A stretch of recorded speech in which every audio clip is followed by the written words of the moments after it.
Hello viewers, welcome back to our channel. So unit 7 பொது தமிழில் இருக்கக்கூடிய அறநூல்கள் தொடர்பான செய்திகளில் இந்த வீடியோவில் முதுமொழி காஞ்சி பற்றி டீட்டெயில்டாக நம்ம தெரிஞ்சுக்கலாம். ஸோ ஆல்ரெடி நான் சொன்னது போல் 3 செட் ஆஃப் புக்ஸ், அதாவது புது சமச்சீர், பழைய சமச்சீர், 2003லேருந்து 2010 எடிஷனில் இருக்கக்கூடிய தமிழ் புத்தகங்கள், தேவிராவோட அவுட் சோர்ஸ் புத்தகமாக இருக்கட்டும், இது போக மற்ற அவுட் சோர்ஸ் புத்தகங்களாக இருக்கட்டும், ப்ரீவியஸ் கொஷினாக இருக்கட்டும், கவர்மெண்ட் மெட்டீரியலாக இருக்கட்டும், இது எல்லாத்தையுமே கம்பைல் பண்ணி தான் நம்ம என்ன பண்ணியிருக்கோம், பொது தமிழுக்கான மெட்டீரியல் வந்து நம்ம ரெடி பண்ணி கொடுத்துட்ருக்கோம். பேட்ச்க்கும் நம்ம கொடுத்துட்ருக்கோம், சேல்ஸ்க்கும் நம்ம வந்து கொடுத்துட்ருக்கோம். செப்பரேட்டாக வாங்கியும் நீங்கள் படிச்சுக்கலாம். அதுக்கான வீடியோ கிளாஸஸும் உங்களுக்கு நாங்கள் வாட்ஸ்அப்லேயே கொடுத்துருவோம். ஓகேங்களா? ஸோ வேணுங்கிறவங்க டிஸ்கிரிப்ஷனில் இருக்கக்கூடிய காண்டாக்ட் நம்பர் எடுத்துக்கோங்க. பர்ச்சேஸ்க்கான டீட்டெயில்ஸ் என்னங்கிறத கேட்டு நீங்களும் பர்ச்சேஸ் பண்ணி வச்சு படிச்சுக்கலாம். ஆல்ரெடி வந்து பேட்சில் ஜாயின் பண்ணி படிச்சுக்கலாம். ஓகேங்களா? சரி, முதுமொழி காஞ்சி வந்து என்ன கொடுத்துருக்காங்க அப்படின்றத பார்த்தலாமா? ஸோ முதுமொழி காஞ்சியோட ஆசிரியர் வந்து யாருங்க? மதுரை கூடலூர் கிழார். ஸோ அவரோட ஊர் வந்து என்னது? கூடலூர். இவரோட காலம் கிபி 5ஆம் நூற்றாண்டு. ஆசிரியரோட பெயர் வந்து மதுரை கூடலூர் கிழார். அவரோட ஊர் வந்து கூடலூர். காலம் வந்து கிபி 5ஆம் நூற்றாண்டு. சரி, முதுமொழி காஞ்சியில் மொத்தமே வந்து எத்தனை அதிகாரம் இருக்குது? 10 அதிகாரம் தான் இருக்குது.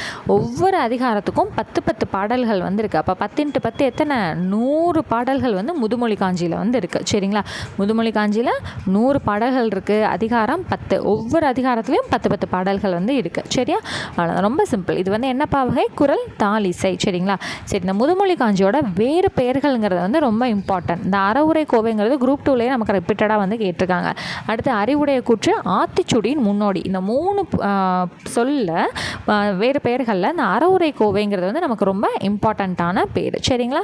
அடுத்து இந்த முதுமொழி காஞ்சி அப்படிங்கிற நூலோட பயன் என்ன அப்படின்னா, முதுமொழி காஞ்சி கற்போரின் குற்றங்களை நீக்கி அறம் பொருள் இன்பங்களை அடைவதற்கான வழிமுறைகளை அறவுரைகளாக கூறி நல்வழிப்படுத்தும். ஸோ இது வந்து நமக்கு எப்படி ப்ரீவியஸ் கொஸ்டினில் கேட்டிருக்காங்க அப்படின்னா, இந்த வார்த்தையை மட்டும் ரிமூவ் பண்ணிவிட்டு கற்போரின் குற்றங்களை நீக்கி அறம் பொருள் இன்பங்களை அடைவதற்கான வழிகளை கூறும்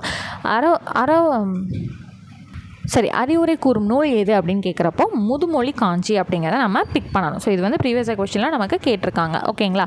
சரி, இந்த முதுமொழி காஞ்சி நூலோட சிறப்பு என்ன அப்படின்னு பார்த்தீங்கன்னா, இவர் தம் பாடல்களை நச்சினார்க்கினியர் முதலிய நல்லுரை ஆசிரியர்கள் மேற்கோள்களாக கையாண்டுள்ளார்கள். அதாவது முதுமொழி காஞ்சியில் இருக்கக்கூடிய அந்த சிறந்த 10 பாடல்கள்லாம் இருக்கு இல்லைங்களா? ஸோ 10 பாடல்கள் வந்து இருக்கு இல்லையா? அதை மேற்கோள்களாக எடுத்து நச்சினார்க்கினியர், நல்லுரை ஆசிரியர்கள் இவங்கெல்லாம் என்ன பண்ணியிருக்காங்க, அவங்க நூலில் மேற்கோள்களாக காட்டி பயன்படுத்தியிருக்காங்க அப்படின்னு சொல்லியிருக்காங்க. சரி, அடுத்து முதுமொழி காஞ்சியில் 10 இருக்குன்னு பார்த்தோமா, அதாவது 10 அதிகாரம் இருக்குன்னு பார்த்தோமா, அதோட பெயர்கள் வந்து தெரிஞ்சுக்கணும். சிறந்த 10 நம்மளோட புக்கில் சிறந்த 10 மட்டும்தான் கொடுத்துருக்காங்க. இந்த இருக்க 10 பாடல்கள் தான் கொடுத்துருக்காங்க. மற்ற எதுவுமே நம்ம புக்கில் வந்து கிடையாது. இருந்தாலும் அந்த அதிகாரங்களோட பெயர்கள் வந்து நம்ம கம்பல்சரி தெரிஞ்சுக்கணும். அறிவு 10, பழியா 10, துவா 10, அள்ள 10, இல்லை 10, பொய் 10, எளிய 10, நல்கூர்ந்து 10, தண்டா 10. இந்த 10 அதிகாரத்தோட பெயர்களும் கம்பல்சரி தெரிஞ்சுக்கணும். சிறந்த 10ங்கிறது ரொம்ப ரொம்ப கம்பல்சரி தெரிஞ்சுக்கணும். சரியா? சரி, அடுத்தது ஒவ்வொரு 10 ஆறுகளி உலகத்து அப்படின்னா என்ன பண்ணுது? பாடலே தொடங்குது. சரிங்களா? என்னன்னு தொடங்குது? ஆறுகளி உலகத்துன்னு தான் பாடல்களே தொடங்குது. இந்த பாடல்கள் எல்லாமே குறள் வெண் செந்துரை அப்படிங்கிற யாப்பால் என்ன பண்ணியிருக்காங்க? உருவாக்கியிருக்காங்க. அடுத்து இந்த முதுமொழி காஞ்சி எதை மையப்படுத்தி பாடுது அப்படின்னா, நிலையாமை. நிலையாமைனா என்ன பொருளுங்க? பெர்மனண்ட்டு கிடையாது அப்படிங்கிறத பற்றி சொல்கிறது தானே நிலையாமை. ஸோ அந்த நிலையாமைங்கிற கருத்தை வச்சு பாடக்கூடிய நூல் எது அப்படின்னு கேட்டாங்கன்னா முதுமொழி காஞ்சி. அவ்வளோதான். ஓகேவா? அடுத்தது காஞ்சி என்ற புறத்திணையால் பெயர் பெற்ற நூல். ஸோ அந்த பேர்லேயே தெரியுது இல்லையா? முதுமொழி காஞ்சி. அப்போ அந்த காஞ்சிங்கிற புறத்திணையால் பெயர் பெற்ற நூல் எது? முதுமொழி காஞ்சி தான். காஞ்சி திணையின் துறைகளில் ஒன்று எது? முதுமொழி காஞ்சி. அவ்வளோதான். இந்த முதுமொழி காஞ்சிங்கிறது அறக்கருத்துக்களை சொல்லுது. அப்போ அப்வியஸாக எதுக்குள்ளே வரும்? 17 கீழ்கணக்கு நூல்களில் தான் வரும். ஸோ நம்மளோட டைட்டிலே என்னதுங்க? அறநூல்கள் தொடர்பான செய்திகள் தான். ஓகேவா? அப்போ அது எல்லாமே எதுக்குள்ளே தான் இருக்கும்? 17 கீழ்கணக்கு நூல்களில் தான் இருக்கும் இல்லைங்களா? அதனால் சந்தேகமே இல்லாமல் அந்த ஹெட்டிங்ஸை நீங்கள், அதாவது 4 அடியார் 4 மணிக்கடின்னு சொல்லிட்டு இந்த ஹெட்டிங்ஸை மட்டும் நீங்கள் மனப்பாடம் பண்ணிக்கிட்டீங்கனாலே, அதாவது ஔவையார் பாடல்களை தவிர்த்து மற்ற எல்லாமே எதுக்குள்ளே தான் இருக்கும்? இந்த ஹெட்டிங்ஸ் எல்லாம் 17 கீழ்கணக்கு நூல்களில் தான். ஏன்னா நம்மளோட மெயின் தலைப்பே அறநூல்கள் தொடர்பான செய்திகள் தான். அறநூல்னாலே 17 கீழ்கணக்கு நூல் தான். ஓகேங்களா? சரி, அடுத்தது இந்த முதுமொழி காஞ்சி இருக்கு இல்லையா? இது உலகியல் உண்மைகளை தெளிவாக எடுத்து சொல்லுது. ஓகேங்களா? எந்த உண்மைகளை சொல்லுது? உலகியல் உண்மைகளை தெளிவாக எடுத்து சொல்லுது. அடுத்து பல மணிகளை கோவையாக கொண்டு அமைவது மகளிர் அணியும் காஞ்சி என்னும் அணிகலன். இப்போ ஒரு நெக்லஸ் இருக்குங்க, மணிமணியாக இப்படி ரவுண்டாக என்னது ஒரு கோர்வையாக வந்து அமைஞ்சிருக்கு இல்லையா? ஸோ அந்த மாதிரி மகளிர் அணியக்கூடிய அணிகலன் போல் இந்த பாடல்கள் எல்லாமே கருத்துக்களை வந்து அழகாக அடுக்கி சொல்லுது. அந்த மகளிர் அணியக்கூடிய அணிகலன் போல் வந்து அடுக்கி சொல்லுது. அப்போ அதுபோல் பல முதுமொழிகளை கோவையாக கொண்ட நூல் தான் என்னவா? முதுமொழி காஞ்சி. அதுக்கு எக்ஸாம்பிளுக்கு எதை சொல்கிறாங்க? பல மணிகளை கோவையாக கொண்டு அமைவது மகளிர் அணியும் காஞ்சி என்னும் அணிகலன். என்ன அணிகலன்? காஞ்சி என்னும் அணிகலன். அதுபோல் பல முதுமொழி கோவையை கொண்ட நூல் தான் என்னது? முதுமொழி காஞ்சி. ஓகேங்களா? சரி, அடுத்தது ஐங்குறு நூற்றை தொகுத்தவர் சங்க காலத்தில் வாழ்ந்த புலத்துறை முற்றிய கூடலூர் கிழார். எதுக்கு மேம் இங்கே சம்மந்தமே இல்லாமல் ஐங்குறு நூற்றை வந்து தொகுத்தவர் பற்றி இங்கே வருது அப்படின்னு பார்த்தீங்கன்னா, இங்கே என்ன தான் வருது? கூடலூர் கிழார்னு வருது. அனைவர் யார்? புலத்துறை முற்றிய கூடலூர் கிழார். இப்போ இதே வந்து முதுமொழி காஞ்சி பற்றி ஏதாவது ஸ்டேட்மெண்ட் அதான் வருது, வாக்கியம் கொடுத்து இது சரியாக தவறான்னு ஒரு 4 பாயிண்ட் கொடுக்குறாங்கன்னு வச்சுக்கோங்க. அதில் முதுமொழி காஞ்சியை வந்து இயற்றினவர் புலத்துறை முற்றிய கூடலூர் கிழார்னு வந்தோன்னா எல்லாம் என்ன பண்ணுவீங்க? கூடலூர் கிழார் இருக்குது, அப்போ இந்த ஸ்டேட்மெண்ட் கரெக்ட் அப்படின்னு போட்டுருவீங்க இல்லைங்களா? அப்போ அதோட டிஃப்ரென்ஸ் தெரியணும் இல்லையா? அதுக்காக தான் இந்த பாயிண்ட் வந்து கொடுத்துருக்கோம். புலத்துறை முற்றிய கூடலூர் கிழார் அப்படின்னா ஐங்குறு நூற்றை தொகுத்தவர். மதுரை கூடலூர் கிழார் அப்படிங்கிறவர் சங்க காலத்துக்கு பிற்பட்டவர். இவர் தான் முதுமொழி காஞ்சியை இயற்றியவர். சரிங்களா? வித்தியாசம் வந்து புரிஞ்சுக்கணும். புலத்துறை முற்றிய கூடலூர் கிழாருங்கிறவர் சங்க காலத்தை சேர்ந்தவர். மதுரை கூடலூர் கிழார் அப்படிங்கிறவர் முதுமொழி காஞ்சி இயற்றியவர், சங்க காலத்துக்கு பிற்பட்டவர். ஓகேங்களா? டிஃப்ரென்ஸ் வந்து நம்ம கம்பல்சரி தெரிஞ்சுக்கணும். ஸோ இந்த 2 நபர்களும் வெவ்வேறானவர்கள் அப்படிங்கிறத யார் நமக்கு எடுத்து சொல்லியிருக்காங்க அப்படின்னா, உவே சாமிநாதர் வந்து புறநானூறு நூலில் சொல்லியிருக்காரு. ஓகேங்களா? அதாவது மதுரை கூடலூர் கிழாரும் புலத்துறை முற்றிய கூடலூர் கிழாரும் வெவ்வேறானவர்கள். அவர் சங்க காலத்தை சேர்ந்தவர், இவர் சங்க காலத்துக்கு பிற்பட்டவர் அப்படிங்கிறத சொல்லியிருக்காங்க. ஓகேங்களா? அடுத்தது முதுமொழி என்பது மூத்தோர் சொற்கள், காஞ்சி என்பது மகளிர் இடையணி. முதுமொழி காஞ்சின்னு இருக்கா? முதுமொழினா மூத்தோர் சொல்லக்கூடிய அறிவுரை சொற்கள், காஞ்சி அப்படிங்கிறது மகளிரோட அணியக்கூடிய இடைய அணிகலன். ஓகேவா? அவ்வளோதான், பொருள் வந்து கொடுத்துருக்காங்க. அடுத்தது முதுமொழிக்கு இலக்கணம் கூறும் நூல் புறப்பொருள் வெண்பா மாலை. ஓகேங்களா? முதுமொழிக்கு இலக்கணம் கூறும் நூல் எது? புறப்பொருள் வெண்பா மாலை. பலர் புகழ் புலவர் பண்ணினர் தெரியும், உலகியல் பொருள் முடிவு உணர கூறி நன்று அப்படின்னு வந்து புறப்பொருள் வெண்பாமாலை நூற்பா. ஸோ இந்த 2 அடிகள் இருக்கு இல்லையா? இது எந்த நூலில் இடம்பெற்றிருக்குன்னா புறப்பொருள் வெண்பாமாலையில் வந்து இருக்கக்கூடிய நூற்பா. இந்த இலக்கணம் வந்து எது சொல்லுதுன்னா, முதுமொழி அப்படிங்கிற நூற்பெயருக்கு பொருத்தமான விளக்கத்தை வந்து சொல்லுது. அதாவது இந்த விளக்கம் வந்து எங்கேருந்து எடுத்திருக்காங்க? புறப்பொருள் வெண்பாமாலையிலேருந்து எடுத்திருக்காங்க. சரியா? புறப்பொருள் வெண்பாமாலையில் முதுமொழி காஞ்சி அப்படின்னு சொல்லிட்டு ஒரு துறை வந்து அமைந்திருக்கு. ஓகேங்களா? அடுத்தது ஒவ்வொரு அதிகாரமும் முதுமொழி காஞ்சியில் 6 உலகத்து மக்கட்கெல்லாம் அப்படின்னு தான் தொடங்கும். இப்போ 10 அதிகாரம் இருக்குன்னா 10 அதிகாரத்துலையுமே முதல் லைன் என்னவாக தான் இருக்கும்? 6 உலகத்து மக்கட்கெல்லாம் அப்படின்னு தான் அந்த அடியே ஆரம்பிக்கும். ஸோ இது வந்து தொடக்கம். இப்போ முடிவில் வந்து வரக்கூடிய இறுதி அடியில் வர சொல்வதை வச்சு தான் இது எந்த 10 அப்படிங்கிறத கண்டுபிடிக்கிறாங்க. ஒரு பாடல் இருக்குன்னா அந்த பாடலோட கடைசி சொல் தான் அந்த பாடலோட அந்த அதிகாரத்தோட தலைப்பாக வந்து இடம்பெற்றிருக்கும் அப்படிங்கிறத சொல்கிறாங்க. ஓகேங்களா? சரி, இப்போ இந்த அதிகாரங்கள் 10 அதிகாரம் இருந்துச்சு இல்லையா? அந்த ஒவ்வொரு அதிகாரத்துக்குமான விளக்கம் மட்டும் என்னன்னு பார்த்துருவோம். இப்போ சிறந்த 10 அப்படின்னா சிறந்தவனாகிய 10 பொருள்கள், இது இப்படி இருந்தால் இது சிறப்பு அப்படின்னு சொல்லிட்டு 10 விஷயம் சொல்லியிருக்கனால இது வந்து என்னது? சிறந்த 10 அப்படின்னு சொல்லப்படுது. சரிங்களா? சிறந்த 10ஓட அடிகளில் எல்லாத்துலேயுமே வந்து சிறந்தன்று இப்படி இருந்தால் சிறந்து, இப்படி இருந்தால் சிறந்துன்னா 10 அடியும் சொல்லியிருப்பாங்க. அதனால ஒவ்வொரு அடியோட முடிவுலையும் என்ன வந்திருக்குமா? சிறந்தன்றுங்கிறது இடம்பெற்றிருக்கும்.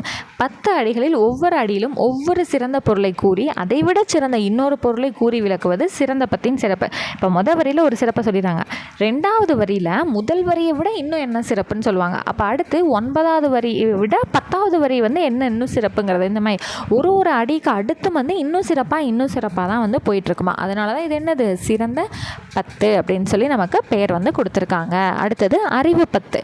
சிறந்த பொருள்களை எவ்வாறு அறிவது என்பதை விளங்க வைப்பது அறிவு 10. ஸோ விளங்க வைக்கணும்னா அதுக்கு அறிவு தேவை இல்லையா? அதுதான் என்னது? சிறந்த பொருள்களை வந்து புரிஞ்சுக்கிறதுக்கு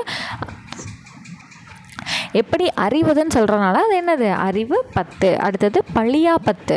பழியார் என்ற சொல்லால் உலகில் எதையெல்லாம் பழிக்க மாட்டார்கள் என்று 10 அடிகளில் சொல்வது பழியா 10.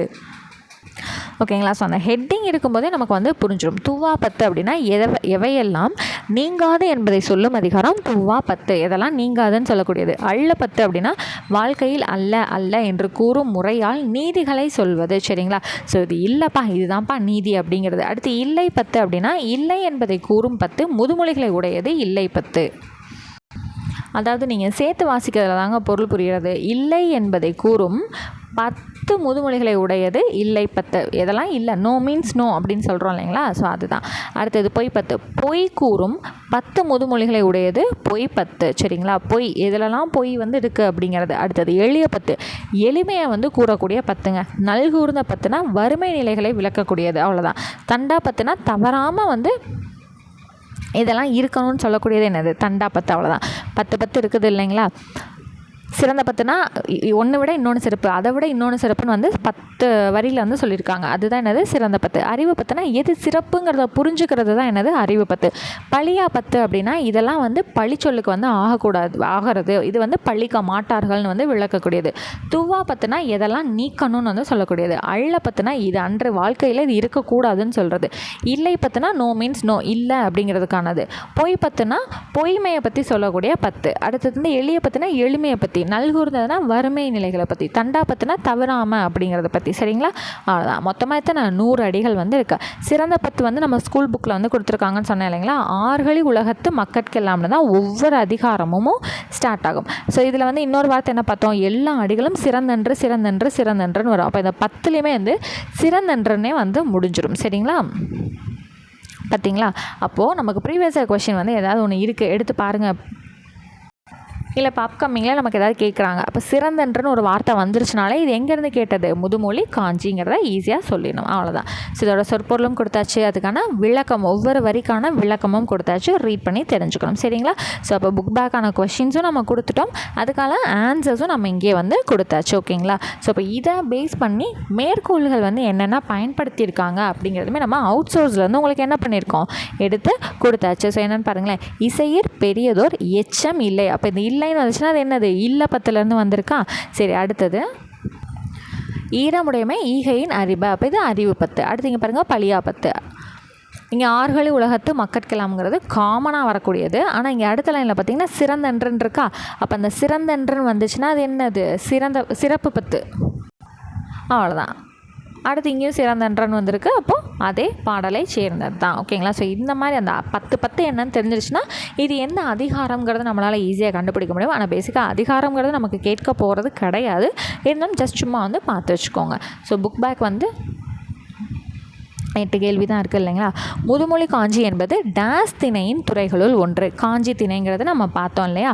அடுத்தது முதுமொழி காஞ்சியின் ஆசிரியர் யாருங்க, மதுரை கூடலூர் கிளார். அடுத்து இளமையை காட்டிலும் டேஸ் சிறந்தது.